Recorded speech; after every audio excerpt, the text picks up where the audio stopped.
Alors l'allemand, c'est un des gros intervenants dans les micro-organismes qui travaille depuis plus d'un siècle dans la fabrication, la production et le développement de bactéries, levures et champignons, donc tous les micro-organismes. Donc c'est vraiment très large. Et on développe l'application des micro-organismes dans tout un tas de business qui ont à faire avec la santé humaine, la nutrition humaine, animale. Et maintenant, l'allemand Plantcare, c'est une unité d'affaires dans le groupe où on a 42 usines dans lesquelles on développe les micro-organismes, bactéries, levures et champignons pour la nutrition et la santé des plantes pour l'agriculture. Voilà.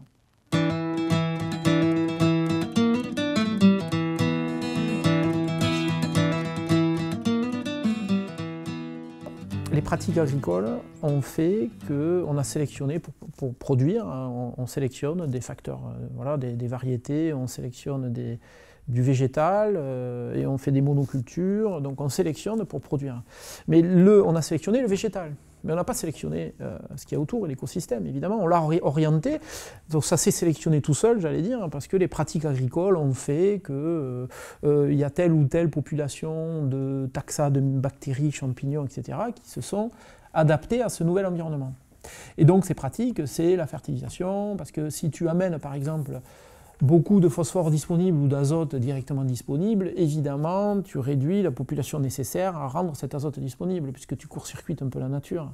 Donc toute cette sélection s'est faite aussi par les produits phytosanitaires, on met des fongicides, on met des insecticides, donc tout ce qui est vivant va être sélectionné. J'en passe et des meilleurs, hein. Les pratiques, le labour, ça casse les réseaux mycéliens, on met la terre nue. Enfin, bon. Et parfois dans la rotation culturelle aussi, en fonction du végétal qui sécrète un exudat racinaire, on va sélectionner. Donc toute cette sélection s'est faite par l'agriculteur sans qu'il soit vraiment impliqué, mais il n'a pas sélectionné sur des facteurs de production. Et nous, en fait, notre rôle, en fait, c'est de dire oui, mais maintenant, comme on ne considère pas que la plante, mais la plante et son écosystème, et donc ces micro-organismes, on va essayer, nous, de donner un coup de pouce à la nature et d'aider l'agriculteur pour sélectionner aussi ces bactéries, ces levures et ces champignons, adaptés à ce contexte, alors à une plante, à un contexte pédoclimatique, pour amener et sélectionner autour d'une idée d'avoir une production plus qualitative, ou des facteurs de production, parce qu'il faut quand même produire, et avec un rendement aussi qui permet de nourrir les gens.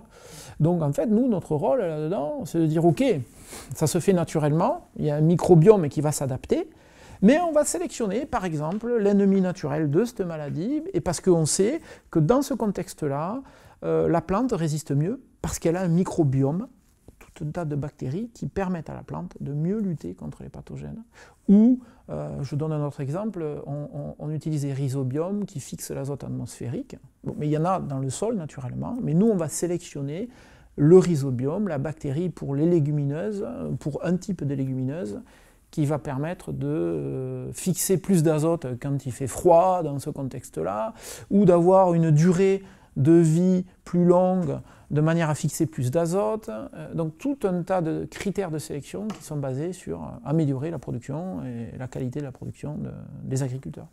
Tout consiste à essayer de complexifier un peu cet écosystème en se disant que ce qu'on veut faire, c'est rendre le système plus résilient, ou plus productif, mais avec une marge, alors peut-être plutôt profitable pour l'agriculteur, et rendre le système plus résilient. Donc pour le rendre plus résilient, on essaie de complexifier l'écosystème. Donc on rajoute dans la rotation des végétaux, on fait de l'agroforesterie, on met plusieurs végétales, et nous en fait on s'insère là-dedans, puisqu'on va rajouter des micro-organismes, mais pas le micro-organisme qui fait tout, qui lave le linge, qui va permettre de tout faire sur toute culture et tout contexte, mais tiens, on met des mycorhizes sur le couvert qui va développer, et après on va brancher dessus avec une autre bactérie qui va faire ceci, puis là on va avoir quelque chose qui va être intéressant parce que c'est suppressif de telle maladie. Bon, et tout ça, ça complexifie l'écosystème, et on donne un coup de pouce à la nature pour aller dire, ok, je complexifie l'écosystème et je vais ramener à un moment donné un microbe que j'ai sélectionné qui fait ça et qui va permettre de complexifier encore cet écosystème et le rendre plus résilient. Dans notre philosophie, on inocule les plantes. Inoculer les sols, c'est complexe parce que tu vas avoir 30 ou 40 000 espèces différentes. Donc l'écosystème a de l'inertie, il a du pouvoir. Donc quand on met dans un sol un micro-organisme, il va être tamponné par tout l'écosystème. Si on le met à la plante, qu'elle y trouve un bénéfice, elle va le nourrir, elle va faire une symbiose, un partenariat. Et c'est là où c'est plus durable. Alors durable dans une certaine limite, mais c'est ce coup de pouce-là qu'on donne, donc on inocule bien les plantes. Par contre, orienter le microbiome d'un sol, l'agriculteur le fait déjà, par sa propre pratique. On peut le faire aussi, on le propose par des prébiotiques ou des choses comme ça. Et ça peut avoir une influence bénéfique ou néfaste. Donc nous, on essaye juste de le mettre au côté bénéfique pour l'agriculteur. Voilà.